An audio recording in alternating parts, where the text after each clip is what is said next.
yang besar dalam hidup kami. Kami bersyukur kalau kami ada di momen Natal ini. Itu semua karena kemurahan dan kebaikan Tuhan. Terima kasih buat cinta-Mu yang begitu dahsyat dalam hidup kami Bapa. Terima kasih buat anugerah-Mu yang melimpah-limpah. Dan kini tiba saatnya kami mau merenungkan firman-Mu. Berfirmanlah di tengah-tengah kami, karena kami telah siap untuk mendengarnya. Di dalam nama Yesus Kristus kami berdoa dan bersyukur. Haleluya. Amin. Silakan duduk Bapak Ibu yang dikasihi Tuhan. Terima kasih buat anak-anak muda yang sudah melayani kita pagi hari ini. Shalom. Bapak Ibu yang dikasihi Tuhan, saya percaya di momen Natal ini adalah momen yang spesial bagi kita ya. Momen yang begitu istimewa bagi kita, di mana Kristus datang ke dunia untuk menolong kita, untuk menebus kita, untuk memberikan kita sukacita dan damai sejahtera. Mari Bapak Ibu yang dikasihi Tuhan, dalam beberapa menit ke depan kita akan belajar firman Tuhan dalam Matius pasal yang pertama ayat 23. Matius pasal yang pertama ayat yang ke-23.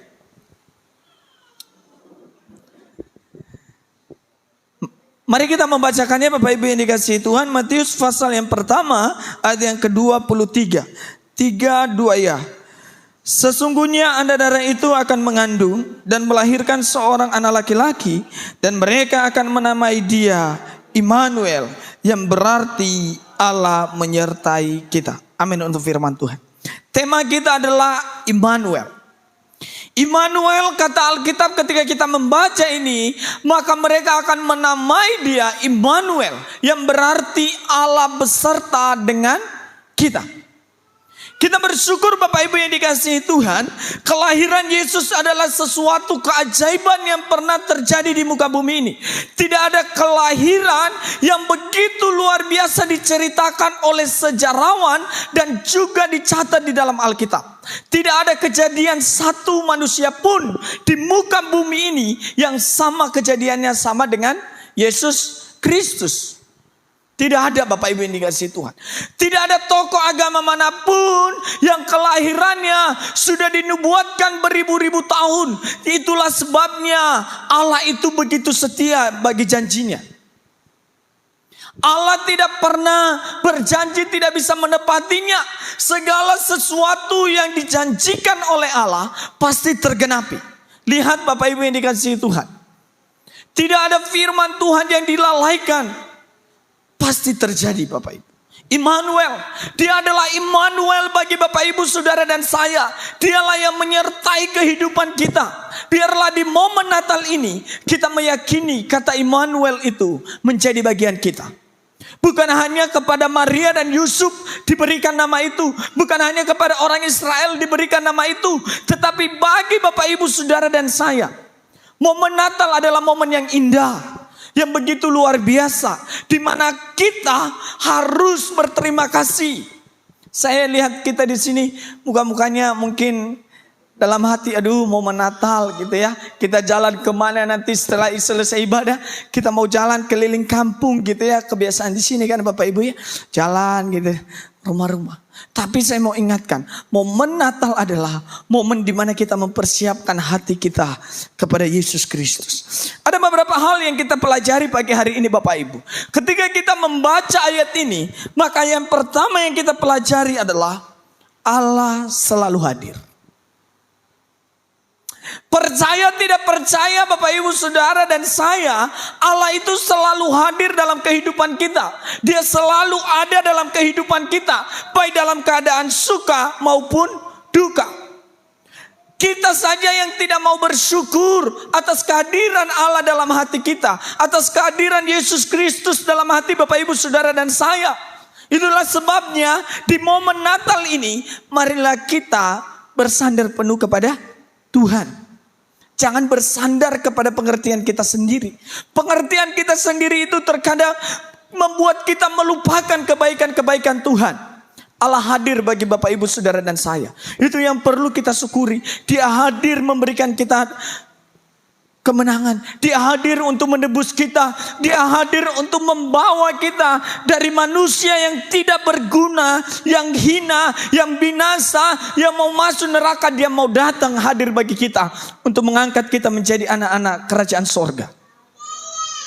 Kita harus bersuka cita Bapak Ibu, karena Kristus hadir. Saya percaya dalam hati Bapak Ibu, Tuhan hadir kan? Bukankah Alkitab berkata di mana ada 1, 2, 3 orang berkumpul, di atas namaku disebut, dia hadir di sana. Apalagi kita ini lebih dari 15 orang.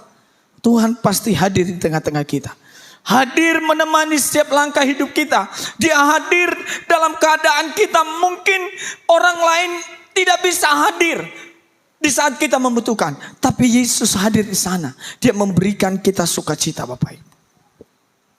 Pastikan dalam hidup kita Yesus hadir. Pastikan dalam hidup kita Allah hadir di dalamnya. Dia adalah Immanuel. Dia adalah yang berjanji itu menyertai Bapak Ibu. Pastikan sehingga apa? Hati kita tidak apa? Tidak mudah mengeluh. Tidak mudah bersungut-sungut. Tidak mudah menyalahkan keadaan. Tidak mudah menyalahkan Tuhan. Karena apa? Karena Kristus hadir bagi kita. Ketika Allah hadir di tengah-tengah bangsa Israel, maka bangsa itu mengalami berbagai macam mujizat. Yang pertama Bapak Ibu, mereka bersungut-sungut, Tuhan, di padang gurun ini kami lapar loh. Kami tidak bisa makan daging. Kami di Mesir makan enak. Tapi kenapa kami ketika Tuhan panggil kami keluar dari Mesir menuju tanah Kanaan itu, kami kelaparan di padang gurun. Tapi Tuhan kirimkan mereka burung gagak. Tuhan kirimkan mereka bagi mereka burung daging setiap pagi. Tuhan, kami bosan ini, Tuhan memakan ini, memakan itu.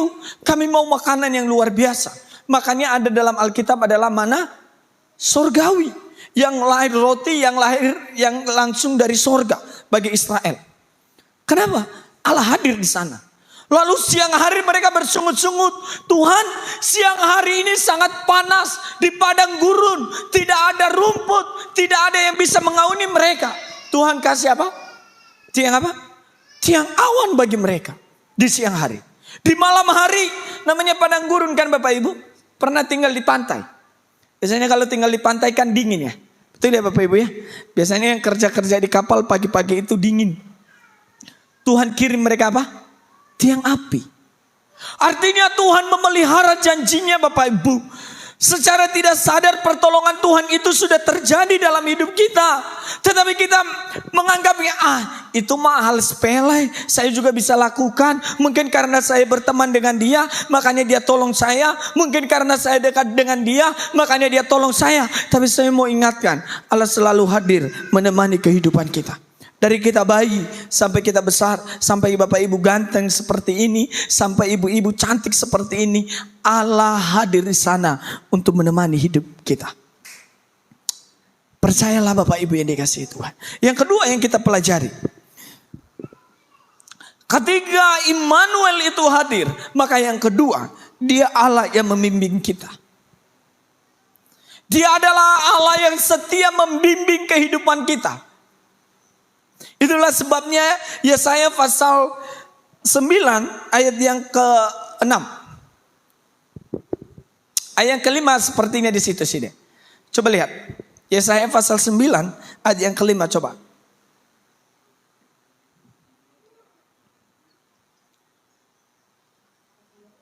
Yesaya pasal yang ke-9 ayat yang ke-5 coba.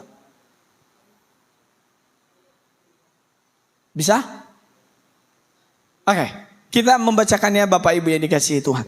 3, 2 ya. Sebab seorang anak telah lahir untuk kita, seorang putra telah diberikan untuk kita. Lambang pemerintahan ada di atas bahunya, dan namanya disebut orang penasehat ajaib, Allah yang perkasa, Bapa yang kekal, Raja damai. Perhatikan baik-baik. Dia disebut orang sebagai apa? Penasehat yang ajaib. Dia Allah yang membimbing kita. Yesus Kristus itu adalah penasehat bagi kita. Yang orang butuh kalau lagi ada masalah apa? Nasihat kan? Dan dia juga butuh pertolongan. Makanya Alkitab berkata, dia adalah penasehat yang ajaib. Kalau kita kurang nasihat, datanglah kepada Tuhan. Supaya Tuhan bimbing langkah-langkah kehidupan kita. Bukankah lagu pujian mungkin Bapak Ibu sering nyanyikan. Dan pemazmur juga katakan, tiap langkahku diatur oleh Tuhan. Ya kan? Dan tangan kasih-Nya membimbingku. Percayalah Bapak Ibu yang dikasihi Tuhan, bahwa bimbingan Tuhan itu sungguh-sungguh sempurna. Sungguh-sungguh ajaib bagi kita. Bimbingan Tuhan itu sungguh-sungguh dahsyat bagi kita Bapak Ibu yang dikasihi Tuhan. Jangan lalai bimbingan Tuhan itu. Jangan sampai kita gelisah. Saya yakin orang yang dibimbing Tuhan pasti juga dipelihara oleh Tuhan Bapak Ibu.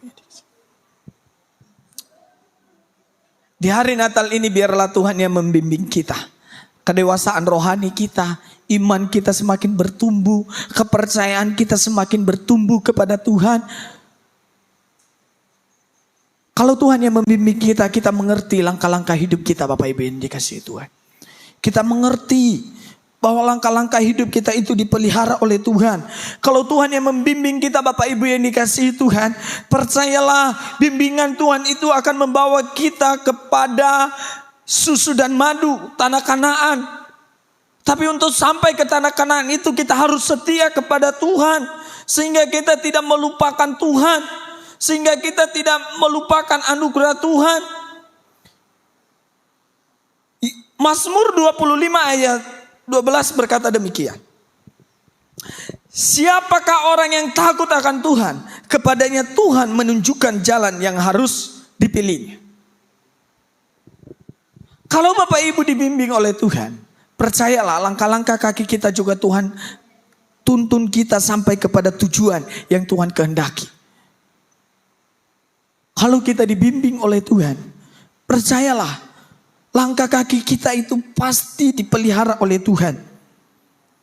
Itulah sebabnya Bapak Ibu, jangan ragu, jangan bimbang kalau Tuhan yang membimbing kita. Maukah kita dibimbing Tuhan? Mau kita diarahkan oleh Tuhan? Terkadang ketika Tuhan bimbing kita sakit Bapak Ibu. Karena kita harus memotong keegoisan kita. Kita harus memotong kedagingan kita. Kita harus memotong kesombongan kita. Kita harus memotong kewibawaan kita sebagai kita berkata aku ini punya jabatan. Kita harus potong itu. Itulah sebabnya dalam keluarga kita butuh bimbingan Tuhan. Saya dan Ibu Gembala selalu meminta bimbingan Tuhan dalam menjalani rumah tangga. Siapa sih yang tidak berantem dalam rumah tangga? Siapa yang tidak punya masalah? Jangankan yang kami yang sudah menikah punya masalah, apalagi yang baru pacaran, mulai-mulai pacaran gitu ya. Masalahnya berat. Gak seindah ketika kita pacaran. Itulah sebabnya kita butuh bimbingan Tuhan. Betul ya yang sudah menikah? Terkadang kita maunya A, tapi istri maunya B. Terkadang suami maunya C, tapi istri maunya Z. Semua tidak nyambung Bapak Ibu yang dikasihi Tuhan. Itu kenyataan. Itulah sebabnya kita butuh bimbingan Tuhan. Hadirkan Tuhan dalam rumah tangga kita. Sehingga ketika Tuhan hadir dalam rumah tangga kita, kita menikmati suasana Natal yang begitu indah. Suasana hari-hari kita tidak tertekan. Saya bilang sama Ibu Gembala, penghasilan saya enggak seberapa gitu ya. Saya udah mengabdikan diri kepada Tuhan. Maukah kamu menikah dengan aku? Mau, kata Ibu Gembala. Iya Bapak Ibu, beli bedaknya Ibu Gembala aja belum tentu cukup. Kalau ukuran manusia, iya. Beli apa yang dia mau aja belum tentu cukup. Beli tas per bulan gak cukup Bapak Ibu. Kalau kita mau hitung-hitungan secara ini. Tapi ada sukacita besar ketika kami menghadirkan Tuhan di dalamnya. Karena ada kemenangan besar di dalam hati kami ketika kami menghadirkan Tuhan di dalamnya. Dia adalah Allah yang membimbing kita. Biarlah Tuhan membimbing kita. Siapa sih yang tidak terlena melihat orang dia pakai sepatu yang baru, dia pakai baju yang baru, dia pakai emas, dia pakai apa ya segala macam. Istri juga pasti terlena. Tapi kalau kita minta hikmat Tuhan, minta bimbingan Tuhan, istri juga bisa menahan diri, bisa menguasai diri. Mari Bapak Ibu yang dikasihi Tuhan, kita perlu bimbingan Tuhan. Kita perlu dan sangat perlu. Itulah sebabnya Musa berkata, Tuhan, aku tidak mau berjalan tanpa bimbingan Tuhan. Karena apa? Kita sering jatuh ketika tidak ada bimbingan Tuhan di dalam kita, Bapak Ibu yang dikasihi. Yang terakhir, biar cepat Bapak Ibu. Kalau cepat kan kita bisa jalan-jalan. Kalau jam 10 nanti Bapak Ibu pusing, ya kan? Oh iyalah, ini hari Natal ini kita sukacita. Kita dengar firman Tuhan, kita pulang simpan dalam hati. 2 jam pun saya berkhotbah di sini Bapak Ibu. Kalau tidak ada yang nyantol satupun, sama saja sia-sia. Ya tahu Bapak Ibu? Betul kan? Saya yang habis suara, ya kan? Bapak Ibu yang enak. Bisa gerak sedikit sana, duduk gitu ya. Yang terakhir. Ketika Allah Immanuel itu hadir, Dia adalah Allah yang memberikan pengharapan. Israel sudah hilang pengharapannya. Karena mereka dibawa kuasa dosa. Dan juga mereka ditindas oleh Roma. Tapi Yesus datang memberikan mereka pengharapan. Adakah di antara kita di momen Natal ini pengharapannya sudah mulai pudar? Adakah pengharapannya yang sudah mulai, aduh Tuhan, sudah tidak ada lagi harapan 2023. Saya mau katakan sebagai hamba Tuhan, ketika kamu percaya kepada Tuhan, tidak ada jalan yang tertutup bagi Tuhan. Selalu terbuka jalan-jalan yang lain Bapak Ibu. Dia adalah pengharapan kita.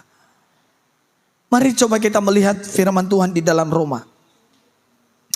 Bapak Ibu yang dikasihi Tuhan, percayalah bahwa Tuhan tidak pernah lalai menepati janji-janjinya dalam hidup kita.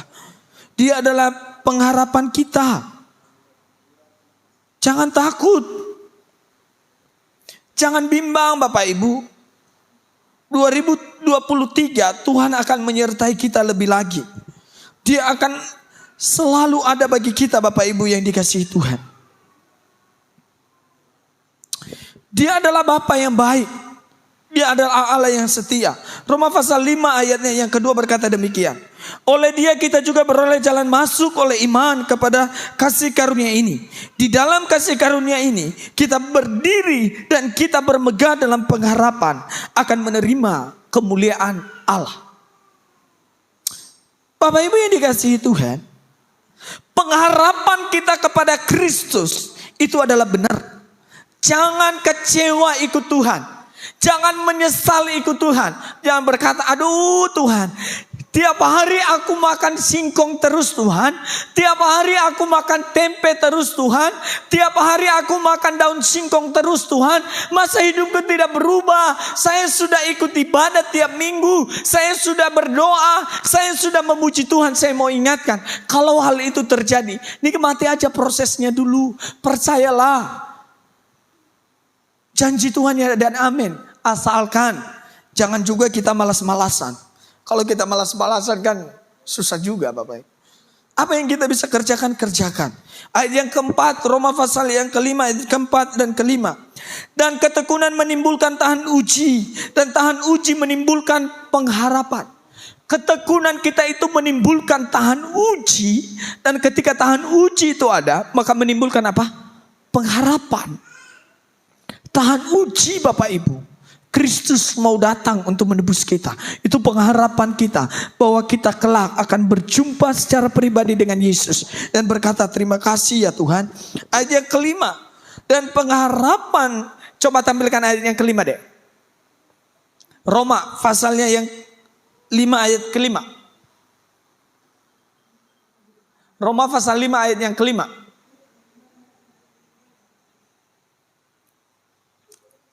Ayo kita baca bersama-sama. 3, 2 ya.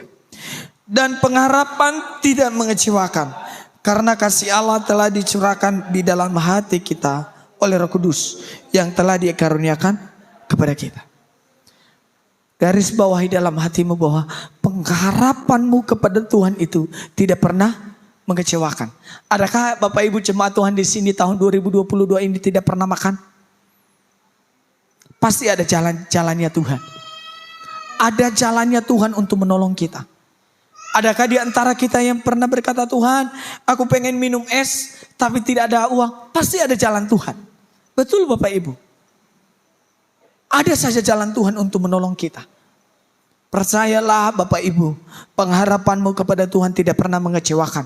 Anak-anak muda, jangan kau tinggalkan Tuhan. Pengharapanmu kepada Tuhan itu pasti. Jangan tinggalkan Tuhan.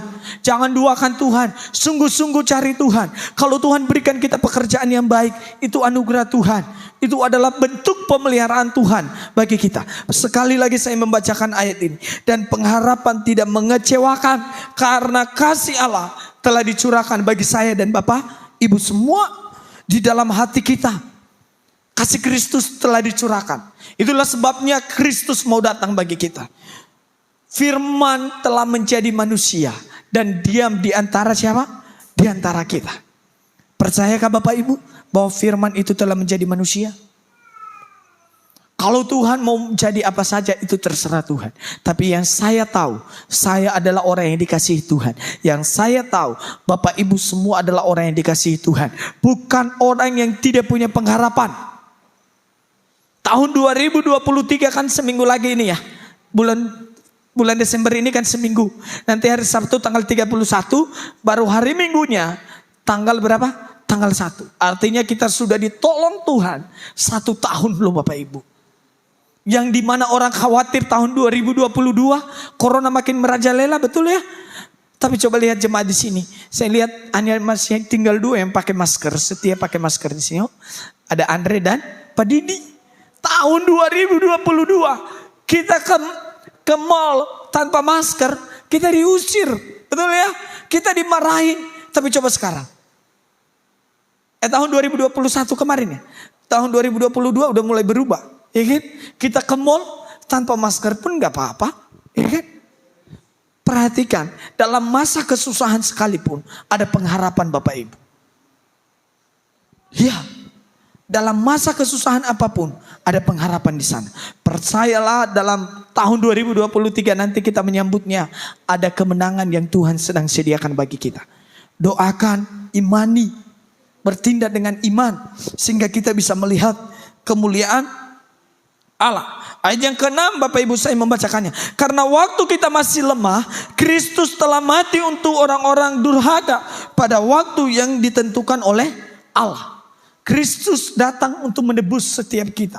Kristus datang untuk menolong setiap kita.